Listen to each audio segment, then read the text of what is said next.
Hello! Welcome to a long delayed book thoughts because I kept getting distracted by other things. I am here to talk today about The Wrath of Kings, the third trilogy of the Chronicles of a Dread Empire. Now, these include the books Reap the East Wind, An Ill Fate Marshalling, and A Path to Coldness of Heart. Path to Coldness of Heart. Okay. I had to read those off because I can never remember them because A Path to Coldness of Heart almost doesn't process. Makes sense in context, though. Okay. First thing you need to know, these books won't make any sense unless you've read the original trilogy and the prequel trilogy. Or the prequel duology, I'm sorry. Now, the prequel duology can be read before the original trilogy, and I think it would make sense. This would not make sense if you have not read at least the original trilogy. There's a lot of things that won't make sense if you haven't also read the original, the prequel duology. That being said, let's talk about the books as they are, as I have read all 5 of the other books, and then these 3, which makes it all 8, and the short stories. That's another time. So, let's start off by just a little bit of recap. If you don't want to go back and watch the other videos, we're just going to do a little recap here. The original trilogy, the first book, all of these books follow in some way or another the 3 characters, Bragi, Haroun, and Mocker, in some way or another. There's a lot of death in these books.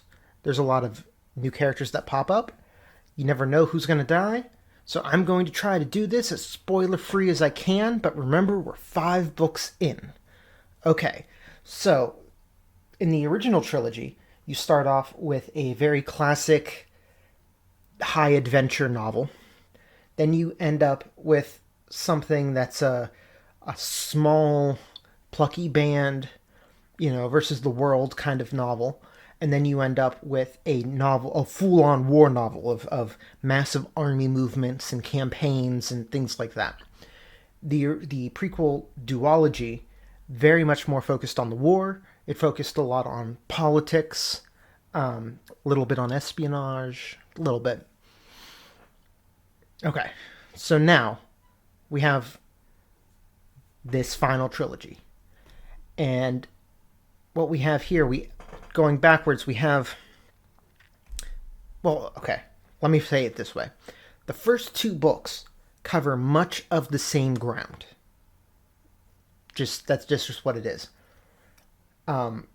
We see it through, and then the second book, we start at about the same time, and we go through a little farther, but we're looking at different characters. Gives us different context on things. The first book is split between a high magic, very high fantasy kind of story going on, and, some army movements, and we have battles, and we have, things like that. That's one part of it, and a bigger part of it is just down in the dirt, messy politics, right? So we change genres again. We're talking down in the dirt. We learn the inner workings of the politics of this kingdom and traditions and the different ethnicities and how they represented differently and how they interact with one another and how they have competing interests, when they work together, when they don't, what their political inclinations are. All of that just sorts in, and it's wonderful. If you already know the characters and you've already been introduced slightly to these politics, we're building up on systems. I think you'd be totally lost if you came into this without having read the original trilogy at least. Second book, we're covering a lot of the same time period, but we're not doing politics. There's still high magic. There's still, action adventure happening, some battles and whatnot. But this is an espionage book. We have competing espionage, 2, 3, 4 sides, depending on how you want to delineate an espionage POV. But at least 2, you could really argue for more than 2. just all angling and conspiracies and counter conspiracies and counter conspiracies, and that's just a big old tangled up mess going through. And then the final book is a book of battles between mages. It's high magic on a conceptual level, and it's really bringing in ties from across all 8 books. And this is where I don't know if you would really appreciate this series unless you've read all of the end of the series, unless you've read everything coming up to it. Even though it's billed as a trilogy. Pardon me. So why? So this last book we have massive magic and like some interesting fleshing out of the world building. We have characters popping up that we thought were gone. We have people who are out of play who we thought were in play. It's all the politics from the first book of this trilogy tie up into a neat-ish bow. All the espionage ties up into a neat-ish bow. All the action-adventure we've had over the whole series ties up. And the magic gets its biggest moment in the spotlight. And into a duel of the best wizards of all time kind of a deal. So, that's what these books are. My thoughts on them. I think that if you can keep everything straight, they're absolutely fantastic. In general, especially the first 2. You really have to work hard, though, to keep it all straight. You need to remember not just the politics of your kingdom, but politics of the kingdom we're looking at, but the politics of the Dread Empire of the series' name, and of other kingdoms to the west. You have to remember the kingdoms and cultures of the desert lands. You have to understand what happened in the prequel trilogy, or duology. I keep doing that. In the prequels, to understand what's happening in the desert, and to understand also that you have to remember what happened in the original trilogy. It's a lot of, if you can keep all the threads straight, which I was able to do. I did not find that too challenging. It's fantastic. If you struggle with that, you're going to have a very suboptimal experience. I can't tell you if it's too complicated for you. I think that, like, on a scale of 1 to 10, where 1 is see spot run and 10 is human history, we're at like a 6. That's what I'm going to say. We're at like a 6. So if you can keep track of,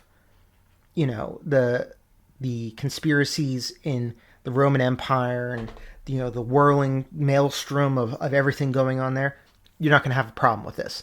If Game of Thrones confused you because there were too many characters and too many sides, you're not going to like this. That's basically the best bracketing I can give you. Anything in the middle there, you're going to have to just either try it or leave it up to your own judgment. That's number 1. Number 2, the ending is I'm conflicted about. Okay, without spoiling anything, the ending wraps up the central thrust of the whole 8 books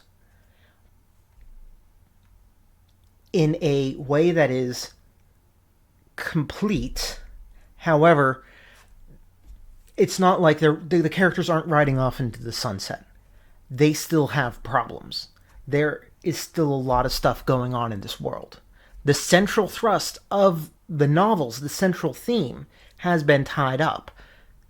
Not all of their problems have. We can look at this 2 ways. One way, it's unsatisfying. It's you could say he ran out of space writing. You can say a lot of things like that. I don't think that's what's happening here. What I think is happening here is it's a rebellion against the way everything normally gets tied up, because that's not how things work in real life. You tie things up, and tomorrow there's new problems. when I say that the side stories weren't tied up, I don't want to give you the impression that we're left hanging on anything. Everything has a resolution. Some of those resolutions look shaky. I don't. Any one of them you could see becoming enough of a problem that a new book could arise. I don't think that's why they're there either. I think they're there, for instance, there's a king and a queen, not naming names, who had been plotting, who had been part of the mess of plots in these books. One ignoring the other's plots, the other plotting, the other, not wanting to plot. It got very complicated very quickly, just a big old maelstrom of mess. At the end of the books, they're back together, and they're like, can we move on? And because at this point, like, we kind of have to, or one of us is going to die. These are our options. And they're both like, I think we can try it, but it's not going to be like it's never going to be like it was. And you get the sense that there's just tension in there. It's unresolved. It's not going anywhere.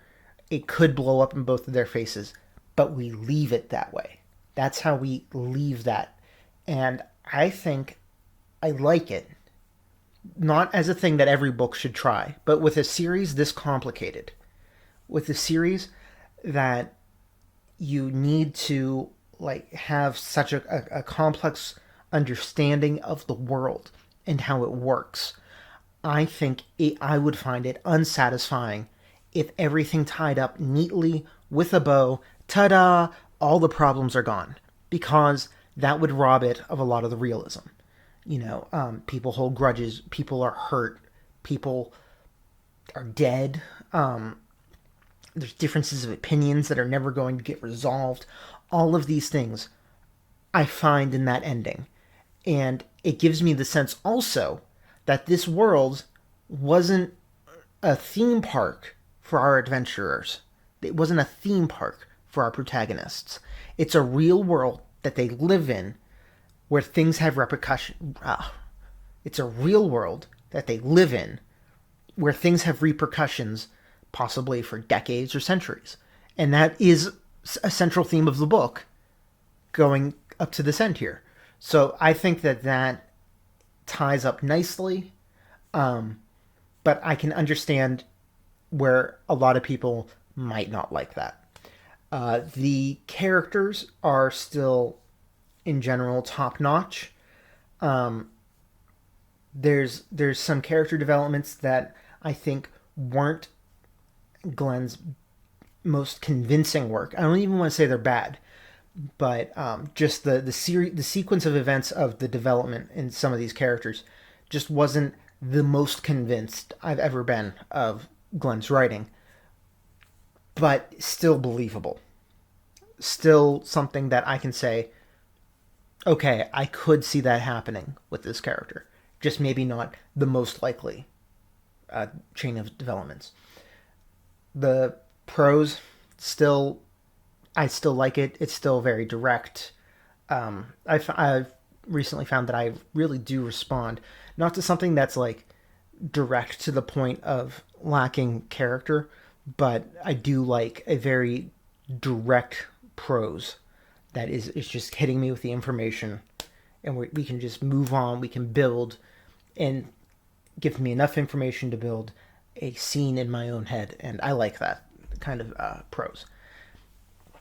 Overall, I think if you've read the previous books and you enjoyed them, I mean, don't keep reading if you didn't enjoy them, because it's more of the same. If you enjoyed the previous books, absolutely go ahead and pick these up, try them out.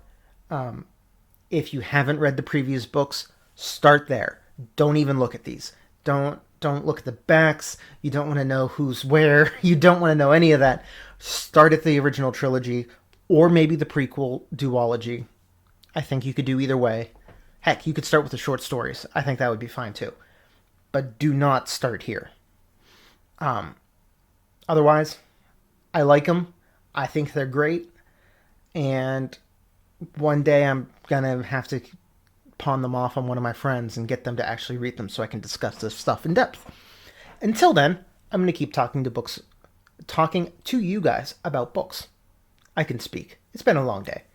Anyway, that's it for this book thoughts. I have a longer video I want to make, but I don't know when I'm going to do it, about ways of reading fiction, and some lessons that I learned as a history major. And historians read fiction for history. We can talk about that later. I don't know when I'm going to do that because I need to be in a very clear state in order to get my points across in a way that will make any sense. Especially, well, any sense to someone who doesn't already agree with me. And that's the whole point here. So I will do that at some point. I have more live streams coming up. I have 2 more questions in my question queue that I got to get to. I think I might try one of those this weekend. And yeah, more Hitman, just more everything. Like, subscribe, whatever. Give me comments, like, talk to me, people. And liking also is helpful because I know that you're actually watching the videos and you didn't just bump the the video thing. That's all I have for now. I will talk to you guys later. Bye-bye.